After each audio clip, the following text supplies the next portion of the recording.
Some states, non-additive granular materials can be poured such that they form a cone-like pile. Investigate the parameters that affect the formation of the cone and the angle it makes with drum. There are several keywords. And there are so many approaches I can use for this phenomenon, such as the simple box method, fixed formula method, and other methods or appear. But because the problem stated about the word pour, we should have used these approaches using the fixed formula method. And I recorded a video 1.5 meters beyond the experiment setup to minimize the measuring error. So from the approaches, I can find out basic parameters that might change the phenomenon, such as type of base, type of granular material, fundamental heat, and size. So this is the experiment setup I used.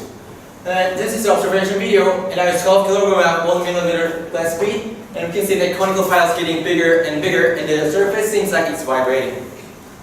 So we gotta first explain about the DEM. So DEM is a discrete element method, and detailed definition is the numerical method for computing the motion and effect of a large number of small particles. And DEM is well-known simulation, so we can easily use this with stressful. And the contact model is in the program. So when they consider each particle's interactions, it considers the contact area, so it can easily calculate rolling friction and sliding friction in the simulations. So there are 4 exerting forces at conic force. And if we use the DEM simulation, I can firstly consider each particle's interaction easily. And considering each particle's interaction is very important because it's got very special characteristic for granular materials. It has group motion tendency, but those group motion tendencies generally form each particle's motion, so it's very important to calculate all the interactions. And also, we are able to have experiments with adjusted parameters which are impossible in a real experiment. For the granular materials, many parameters are intertwined. So for example, if we are to change the internal friction coefficient, but in the real experiment, we should change the actual substance. But if we change the actual substance, there are many things we will change, such as particle size, particle shape, and sliding friction coefficient. There are so many other things that we can change. So if we use the DEM, we can change only one parameter. So I set the setting as identical as I can with the real experiment.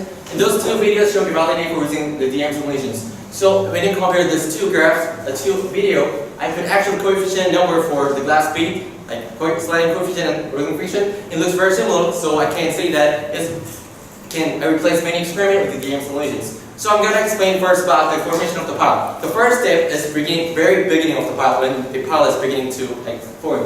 So when there's only a small amount of the particles at the first floor, then this first floor cannot stand the force exerted by the newly dropped particles and fall down and make one leg. But when there starts to amount of the particles at the first floor, it can finally stand the force exerted by the newly dropped particles and start to make a conical pile. So this is the DEM simulation video, and we can see that we need a certain amount of particles to start making the conical pile, and I dropped 1 particle each to minimize the other effects.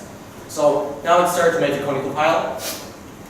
And for the second step is growth of the pile. So when we observe this video, we can know that the avalanches are making the pile bigger and bigger. So in a simple diagram, there's original conical pile, and certain amount of the granular materials will be piled up at the top of the pile and have an avalanche to make a bigger pile. So these procedures are repeating and repeating.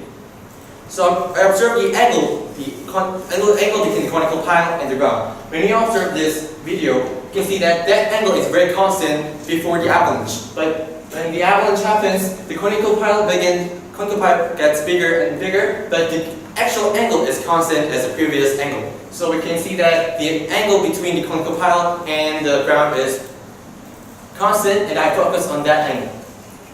So as I said, and because the problem is about investigated about the angle it makes with the ground, I think it was very valid for focusing on this angle right after the avalanche, as I said, in constant angle. For measuring method, I inserted 10 points and made linear regressions. So when the R-square number was over than 0.99, I used this results as a valid experimental results. So for theory, I use more column-failure criterion.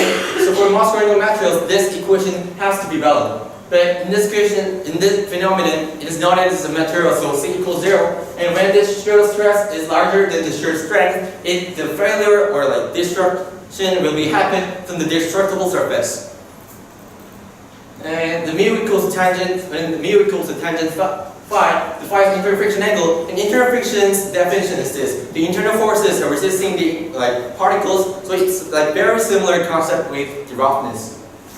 So when I saw it's like a simple equation, you can know that alpha, which is the angle it makes with the ground, is equal to the phi only if the base friction is big enough. So I did the direct shear test to compare the internal friction angle and the measured angle. I can see that the way the colored sand matches very well, but for the other glass bead it does not match very well. It's because colored sand's base friction is big enough, but it's not for the glass beads. So this is the procedure for measuring the enough base friction. And I did analyze more about insufficient base friction to analyze more about glass beads. And we can see that I got this equation from Rankine's earth pressure for equilibrium. And in this equation, 3 angles are introduced. Internal friction angle, and I can measure this from the direct shear test. And angle it makes with the ground is what we're trying to get. So lastly, the base friction angle, we have to have new experimental results. And this graph is the graph for the alpha, phi, and delta. We can know that alpha is increasing as the phi and delta increasing, but the increasing rate is seems like decreasing. So for many papers suggest about the measuring of the internal basal angle for just using this huge object, but this is quite different with real granular material because at the contacting area, the first floor particles rotate and have a contacting force. It's quite different. So I made this experimental apparatus, so I can easily see that I can easily measure the internal base friction angle coefficient. So this is a game simulation. So I could easily determine the internal friction angle and the basal angle following to the sliding friction coefficient and the rolling friction coefficient of each particle. So there are 2 main parameters. First, external parameters, and second, internal parameters. So firstly, analyze about the external parameters such as funnel height and size. But those external parameters differs the impact at the top of the pile. And there's a special characteristic for granular material characteristic. And there's force distribution happens very wide range. So there's not meaningful impact at the edge. So there's only the slight angle change. So this is experimental results for funnel height and funnel size. You can barely see that when the funnel height increases, the angle will decreases. But the change range is 1.1 degree, and it's very slight change. And for the funnel size, it has 1.2 degree change, but those are meaningless, not meaningful. So these are experimental results I did. So then I focused on the internal parameters, which change the friction coefficient directly. So this is experimental results for when I change the actual base material, and there are number of DM simulation data and glass bead data and the theoretical data. We can see that DM simulation data and the glass bead data are very similar, so I can easily see that DM simulation is trustful, and also it is it matches very well with the theoretical results. So this is experimental results, and this graph is when I change the rolling friction between the particles. You can see that as we saw in the theoretical graph, the increasing rate is decreasing, and this tendency is very similar. And black and white dots are similar to experimental data, and color dots are theoretical data. It matches very well. And the change rate about 7 degrees, it has very dramatic change than the internal friction and external parameters. This is when I change the rolling friction between particle base. This is a dramatic change too. When I change sliding friction between particles, same dramatic change. Sliding friction between particle and base is very same as dramatic change. So there's I did additional analysis about particle size, because particle size can be the very crucial parameters. So when we change the particle size, there are 2 main things that will be changing. First is friction. Because we consider about the rolling friction, the contacting area is very important. But if we enlarge the particle size, the total contacting area will be decreased, and so the friction will be decreased. So in the experimental results show that when the particle size gets larger, the angle is getting smaller too. And also the dynamic is actually different. It's true that many coefficients are the same, but you can see that from the DM simulations, actual jumping height is very different, and because we are looking at the dynamic situation, it has to be considered as different conditions. So this is experimental results for the particle size. And then I change the particle shape. I use 3 particle shape, 1, 2, 3, and I can divide into 2 parts. spherical shape and non-spherical shape. But when we see that results, it's quite different between spherical results and non-spherical results, but it's quite similar between the non-spherical results. And non-spherical results are matched very well when base of friction is enough, so we can see that the particle size, particle shape determines the base of friction. So I'm gonna analyze it simply. So when the spherical condition, it's going to like rotate, so the base of friction dramatically decrease, but it does not happen for the spherical, non-spherical results. So this is why base of friction is enough for the non-spherical results. So for the last bit is spherical, but constant is not spherical. And many other granular materials, shape is not spherical. So I can easily say that alpha, which is the angle between the conical pile and ground, is similar to the internal friction for many granular material because those are not spherical shape. So there are many granular materials I could use, but those three results and this last bit's results is quite different. The mechanics is quite different. So for composition, it's true that for the conical pile phenomenon, the pile shape is not isosceles triangle. It has a little bit change on the top of the pile because of the piling, but because the problem is about the angle it makes with the ground, I focus on the angle it makes with the ground, and that was constant in the experiment you observed. And also, I made a theoretical graph for changing many frictions, and the experimental results matches very well too. And there are many parameters that can change, about 8 parameters, but internal parameters or main parameters for changing the actual angle in the formation. So this is the end of my presentation, and thank you for listening.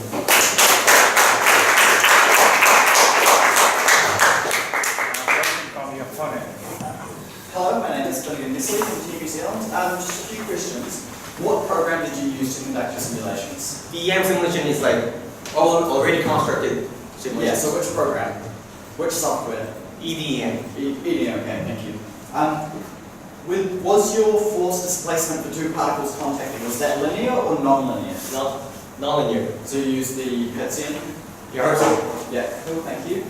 When you were measuring the basal friction, were you measuring the basal, trying to measure the basal sliding friction or the basal rotating friction? So the biggest friction is consist of two parts. The rolling friction and sliding friction will be combined and make one base of frictions.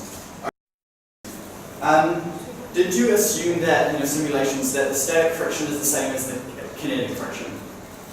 No. You had two different values for the coefficient of friction? Yeah. So two different coefficient of frictions. Did you measure both of those? No, that was already measured in other papers. In previous already measured. It's also in other papers? Yes. Okay. Cool. Could you please define a granular material? Granular material has we can define it from the size range, and it is 20 micrometer to 3 millimeter diameter. And the problem says non-adhesive, but you didn't talk about this. What do you think it means by non-adhesive particles? Non-adhesive means we should not consider about the adhesive force, and because I use glass bead, I think it has nice condition for the non-adhesive materials. Cool, thank you. For your simulation, Yes. did you state your assumptions anywhere? No, for the simulation, I just use these assumptions for the experiment. Okay, thank you. I think that's all my time. Thank you very much.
Hello, once again my name is Finnegan Messerli from Team New Zealand. Firstly, I'd just like to thank Korea for that really interesting presentation. So in terms of addressing the problem, I think there are three key steps that need to be taken. First is explaining the phenomenon and what actually happens. And I think initially, for the first stage, this was done quite well. However, I think it was lacking for later stages like the avalanching and the case between the initial formation and the avalanching, which I think we'll go into in the discussion. In terms of investigating the parameters that affect the formation, which was stated in the problem, this was not done at all. No parameters were investigated into the formation of the pile itself, which is really unfortunate, and so this was not completed. In terms of investigating parameters that affected the angle of the ground, I really liked the simulations, because I think it's the only way to consider the parameters of the grains that you can't change independently. Although I think in terms of some that they could have, there were some parameters that they could have changed independently that they did, which I think we can go into in the discussion as well. In terms of strengths, once again, it was really good to see the discrete element method used. I think this is the best way to do it. And because of the ability to simulate the particle parameters independently, your stage explanation with the stage 1 was good. And the more Coulomb friction criterion as well was nice to see in there as well. In terms of practical, I liked your setup in terms of minimizing the parallax. I also like the direct shear test that you did to compare the frictions, and then the funnel height and diameter tests as well. In terms of weaknesses, you didn't state any of the assumptions of the discrete element method, and I think there are a number of them which could mean that it's not necessarily a complete replacement for experiments which you could have done a few more of. And as well as that, I don't think you sufficiently validated the discrete element method for your setup, and whether it was actually, whether those assumptions that are made were actually valid. You talked about the angle that it made with the ground, but then you mentioned that that wasn't the only angle of the pile, so I would like to see a few more of the angles investigated. However, I think the one that you did investigate was reasonable to quantify.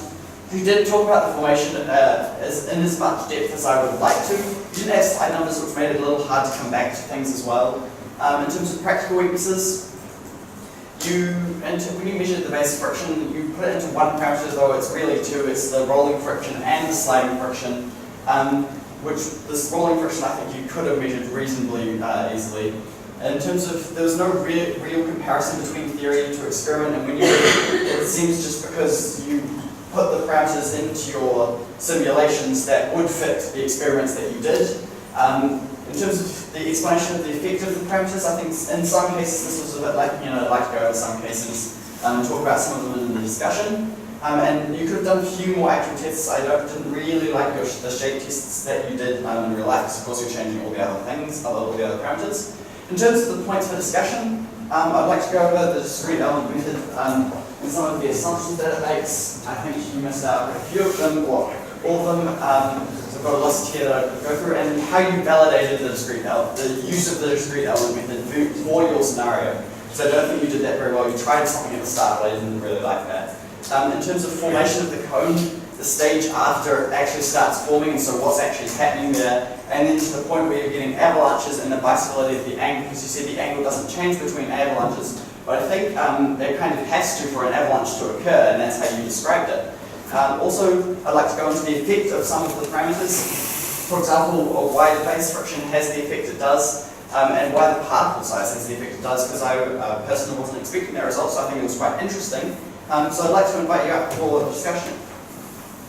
So, do you know the assumptions that the discrete element method makes in this case? The main assumption was this.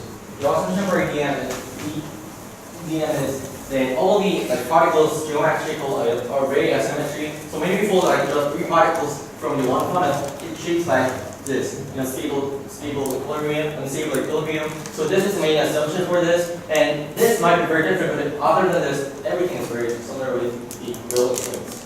Okay, so I think you're missing quite a few here. Well, for one, it assumes small strain in your particles, right? Small strain in the particles, so small displacement relative to the size of the particles, yes. which I think is fairly reasonable, I think you'd agree. Yeah. Another one is it assumes a homogeneous material. Homogeneous material, so the same thing all the way through the material. Yes. Yeah? But also... That's still relevant for comparing the experiment and the image. Yes, I agree. I think this is a reasonable assumption. Yes. But I think it's important to know the assumptions so you know which ones are reasonable and which aren't. Yes. It also assumes parabolic pressure distribution for the contact, Yes. which is reasonable for spheres, I think. Yes. Assumes that the normal damping is proportional to the velocity, which is not always the case and has been checked and verified that is not necessarily the case. For Bernoulli mass normal damping is not very important. It's important, but not very crucial parameter because the glass speed, the damping is very small. So I think that's not a big problem. Okay, and it's more of a dynamic effect than the angle of proposed is a static effect. So I think I would agree with you there. It assumes no interaction with air. So do you think that could have an effect, for example, on your drop height test because you're getting air drag contacting, so the velocity when it hits the pile isn't actually going to be the exact same? I emphasize that the external parameters, which are like 8 in size, are not very related to the angle index with the ground. So I think the air cannot be the main parameters too. Yeah. I think so that's assumption is. I would agree with you, but I think it's again what's important to consider. And you in your model didn't assume that the static and kinetic friction were the same. You had different values. You were able to have different values, I suppose. Yes. Okay. So I think those are the main assumptions. And I think it's really important to know the assumptions when you're essentially trying to replace experiments in some cases. So in terms of validation of this theory, how did you go about validating that it was reasonable for your setup? So can you you have this theory. How do you make sure it's correct? Because you can't really make too many direct comparisons to experiments because you don't know the exact coefficients that are important. So I just put the actual coefficient, gravitation coefficient, sliding coefficient, and rolling friction coefficient, actually same as the glass beads, and the particle size were all of the theoretical number and the experimental number are very same. So I think it has relation because I use actual number, and this is the first principle for analyzing about the phenomenon. So I think there is no problem with this.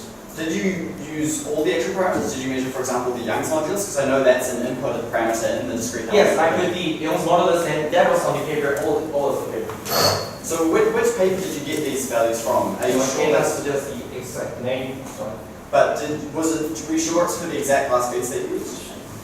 So were you sure that it was talking about the exact glass beads that you used? Yes, they did experimental results and have a number, but I couldn't have the very precise experiments, so I just used the number, believing that that's true. Okay, I think it would be good to see some sort of attempt at validation of this yourself.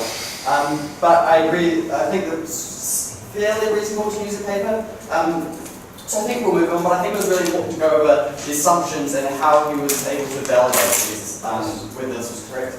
So let's go over the formation stages. So you talk about the initial stage where they spread out and then the pile is able to form. Yes. What do you think happens after that? After that, there is you can see the field maximize the situation. It seems like this. So if it dropped 100 particles, which are very small amounts, its shape is like this.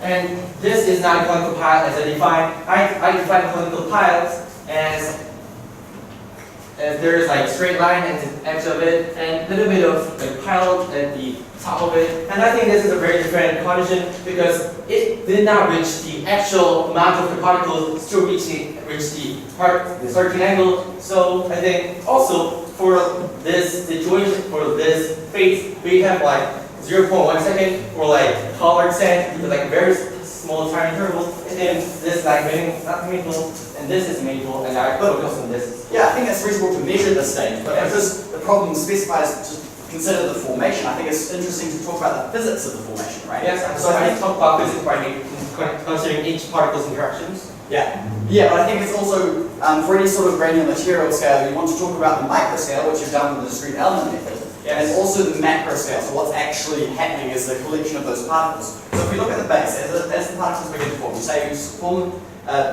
something that looks like this. And so what's going to happen with the falling particles is you're not going to observe avalanches at this stage, right? The avalanche happens in every second. It's because if there has to be the avalanche, there has to be like certain amount of the granular materials at the top, but because the radius of the formation is very small in this case, and the falling rate is like this way. So the falling rate and the avalanche rate is very, but the falling rate is more faster than the avalanching rate. So there is avalanche in all seconds, but we cannot define what is avalanche and what is like just piling over the front of the pile. Okay, I wouldn't really define it necessarily as avalanching. I think what's happening here is when the particles fall, they still have enough momentum at this point to get to the bottom of the pile. So you're not actually observing any stationary then dynamic situation as you do with the bigger pile. So when you've got a bigger pile, the sand doesn't have enough momentum to get to the bottom of the pile, so it piles up here, which increases the angle, which by your explanation of the, I believe, the shear stresses, would result in an increase in the angle results, and an increase in the ratio of the gravitational force to the friction forces, and then an avalanche will occur. Yes, that's true. Yeah, okay. So I think that would have been interesting to go over in your presentation because you didn't really talk about this effect. Okay, back. You didn't really talk about the formation very much. I just explained two spaces for formation, and I defined formation, and the important thing for the formation was just the angle it makes with the ground. So that's the main point for I formation. disagree. I think formation is separate from the angle of the ground and has to be investigated by the problem separately. Did you even investigate any parameters that affected the formation stages? Yes, all of the parameters I suggested, like 8 parameters, all will have like big effect on this very small particles. But did you investigate this? No. I think this is kind of. I did not try to like have detailed analysis because I defined the formation as the following to the angle it makes with the ground. So that was my main point, and I think there's a difference in definition of the formation. I'm not sure if it's focus of the definition. I think you really should have investigated this with a bit more analysis and in terms of the theory. But I think we should move on to the next point. So you mentioned the shape of the cone. So for your cone that you would actually measure the angle, could you please maybe put up a picture or draw what you think the shape of the cone would look like? Mainly, like in order for the main particle piles, it shapes like, I'm going to draw here. Yeah. It shapes like very, so you've got very linear and like starting point and yeah. middle point, and there is like a little bit of piles. It's like or maximized, but there's a pile at the top of it and this linear line at the edge of it. So why do you think this pile has a larger angle here than it does here?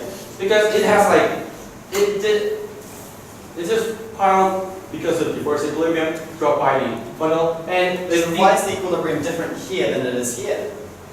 That's like quantitative analysis. So when it's piled and has like a certain amount of the weight over the certain amount of the weight, it'll just fall down and have an avalanche and make a big pile. So that's why there's two angles, like steady angle and the dynamic angle. So I didn't try to just investigate about it, and this is a reason for different angles. So that's my quantitative analysis.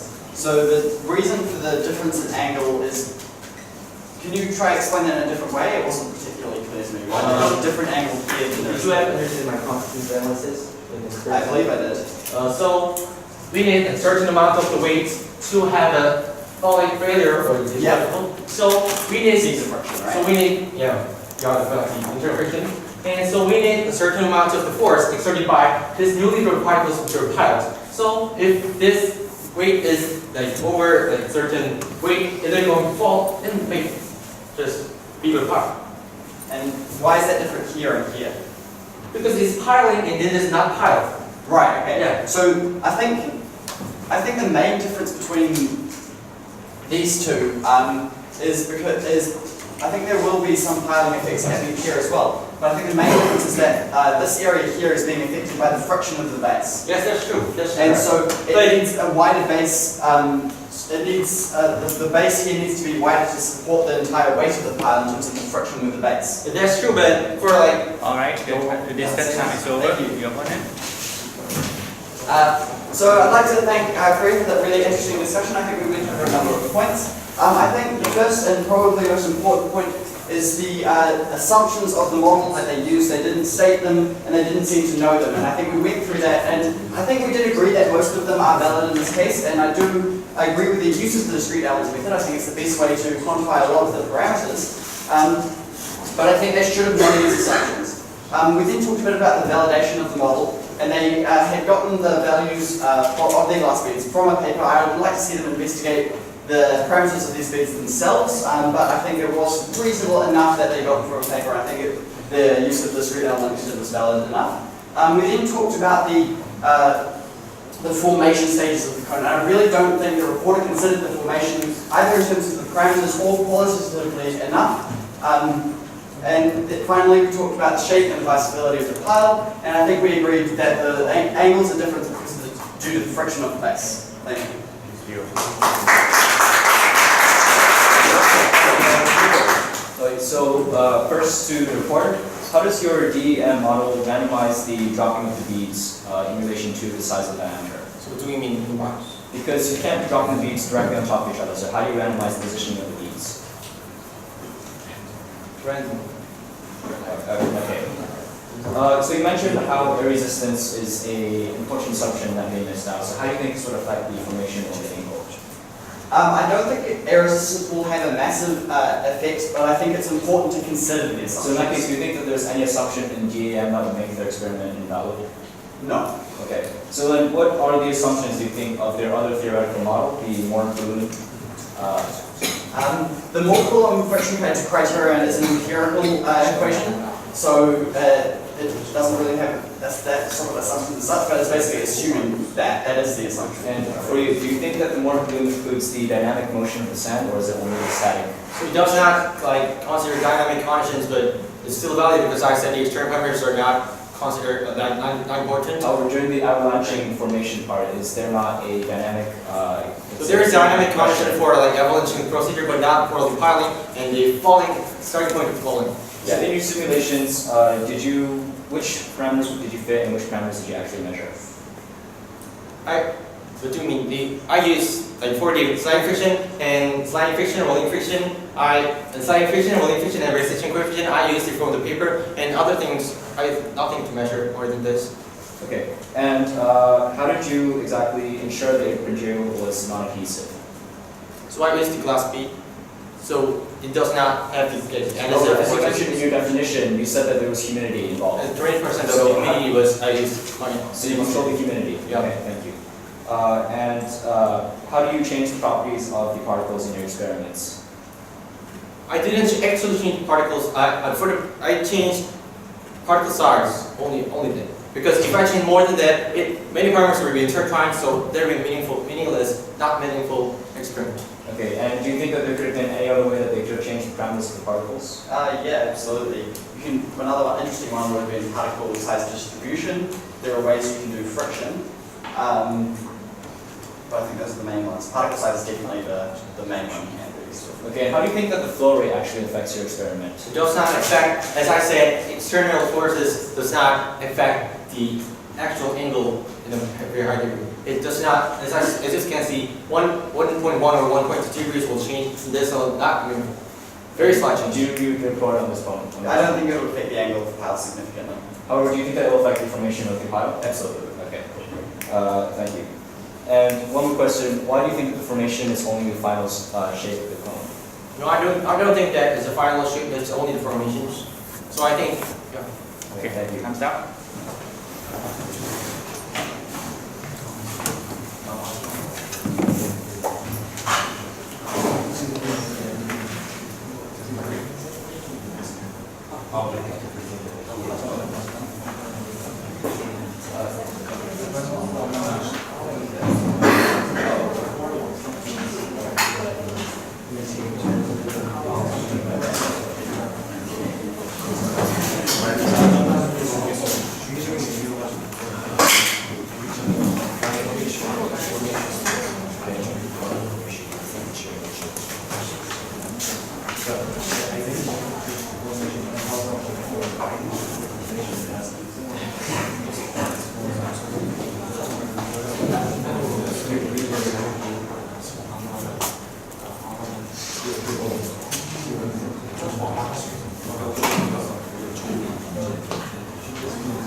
Good afternoon, jury. Good morning, jury. I am the reviewer from Team Taiwan on problem number 7, Conical piles. So just to review the problem statement, actually the key points of this is 1, the mechanism for different stages of the formation and the parameters that affect the angle. And now while the Team Korea did do a great job and explain the parameters of the angle, and especially the effect of the parameters on that angle, I think they could have done a better job explaining the formation process and how the parameters would have affected that process, seeing as it is very clear here that the problem statement does ask for us to discuss that formation.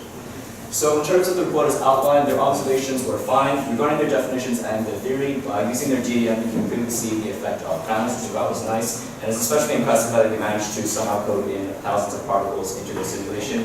However, for the DEM simulation, the angle was not entirely that well defined. In terms of the setup, they did test some different size sound particles, which I thought was good.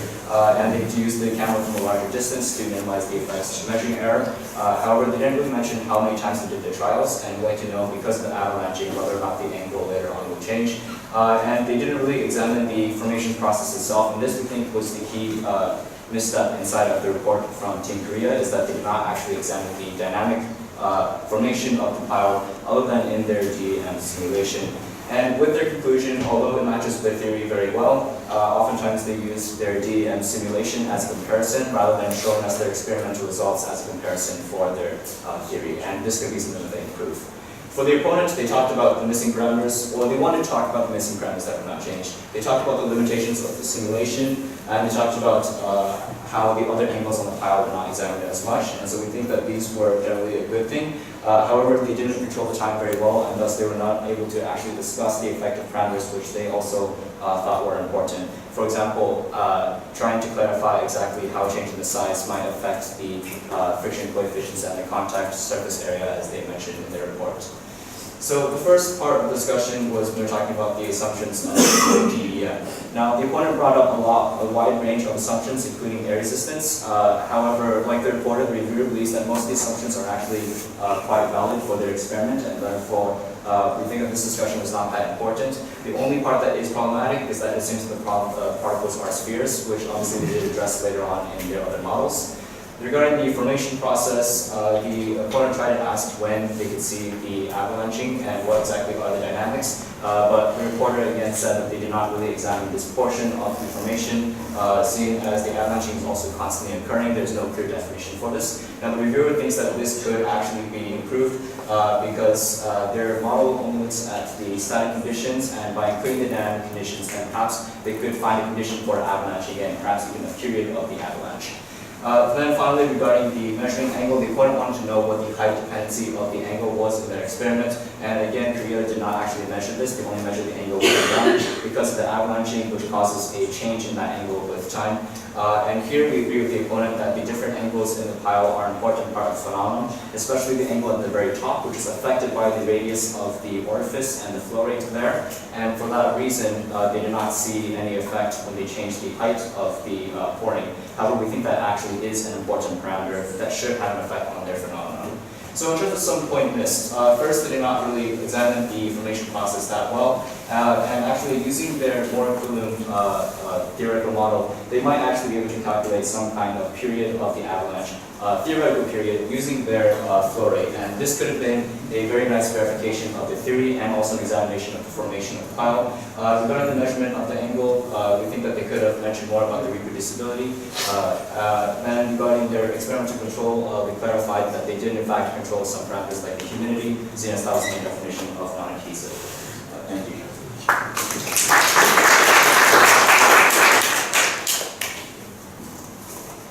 So ladies and gentlemen, there are several things we have to clarify. First, both opinion team and the reviewer team mentioned about the parameters for formation of the pile, but there are two definitions for formation. First, the form of the actual something, and the forming procedure for something. But I focused on the form of the conical pile, and because the problem mentioned about the angle impact with the ground, I just focused all of the research about that, and also I did just the additional lines about the procedure for formation of the pile. I think there's no problem, and I solved my problem as well as following to my own definitions, and I think there's no problem. And the opponent team mentioned about some assumptions, and as they said, there are like no meaningful, there's every assumptions, there are small assumptions, but those assumptions are still valid for comparing experimental results and the DM simulation results. And the Rev team mentioned about the stating, I didn't care about the dynamic conditions, but I said that I didn't say that I didn't consider about the dynamic because I considered all about the avalanche, but those avalanche does not change the angle it makes with the ground. But so that's why I did not try to focus on my dynamic conditions, and also so to like say about my presentations, I could change maybe parameters like 8 parameters following to using the DM simulations, and all these parameters were not very. All those parameters that can be done by real experimental setup. So I think this is my strongest points for that. And for the particle size and particle shape, I think particle size and shape is like my most meaningful research for my presentation. And this is all of my final remarks. Thanks for listening.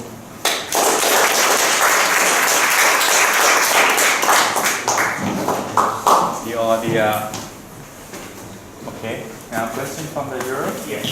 So to the report, so the program you used, if we understand correctly, is there's basically a commercially available program. You did not build the program yourself. So Yes. The program is available, and you use the parameters for the simulation from a paper.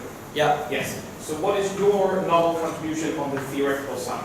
What did you contribute theoretically to this problem? I think my theoretical is that I just give the difference between when there's brazier friction, enough brazier friction, and not enough brazier friction. And for using the EDM, I did not try to like clarify many things, but I could make a theory about the procedure or phases of the four-dimensional pile. So that's my own contribution for this theory.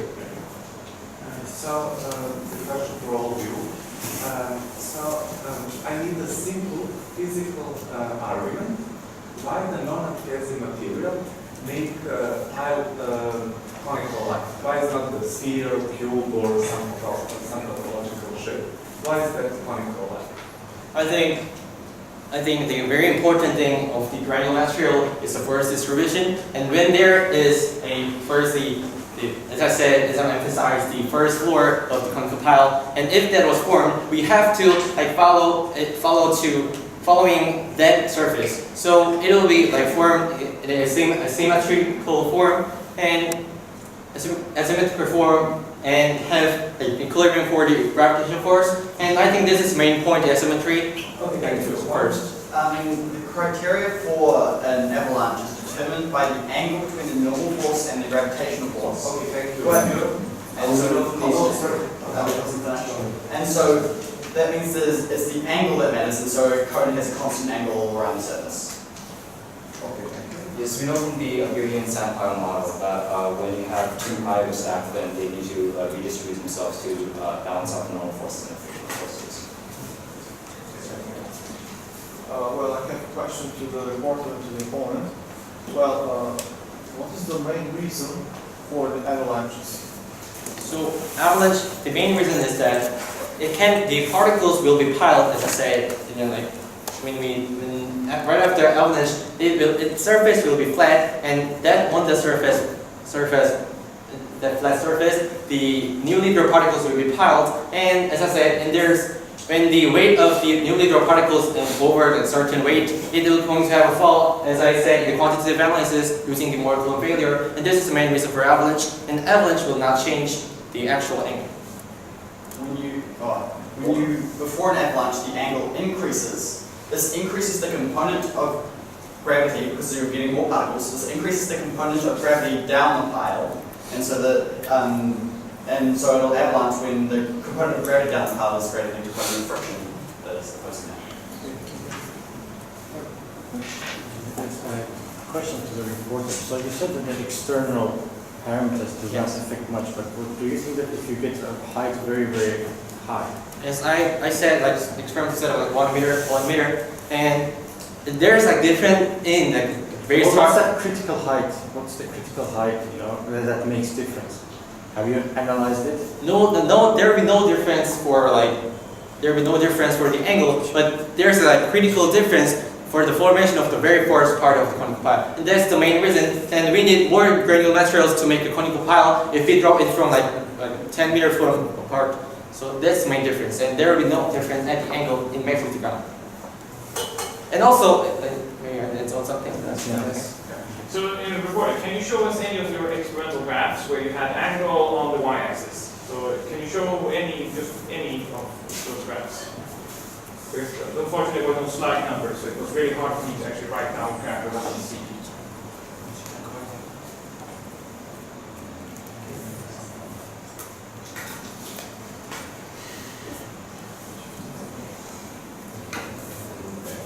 So one with experiments on my end, so with experimental data.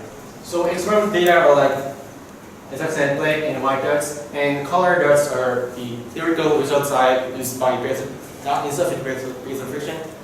Okay. Yes. Yeah, is this experiment? Or is And this is DM simulation because I tried Talk to. about experiments. Can I see that experiment? This experiment. Yes. Okay. Why are there no inner bars on like most of the data points? White dots are my experimental results, and black dots are DM simulation because I want to like fill more intervals. So errors are clear. Thank you. Okay. All right. Thank you very much.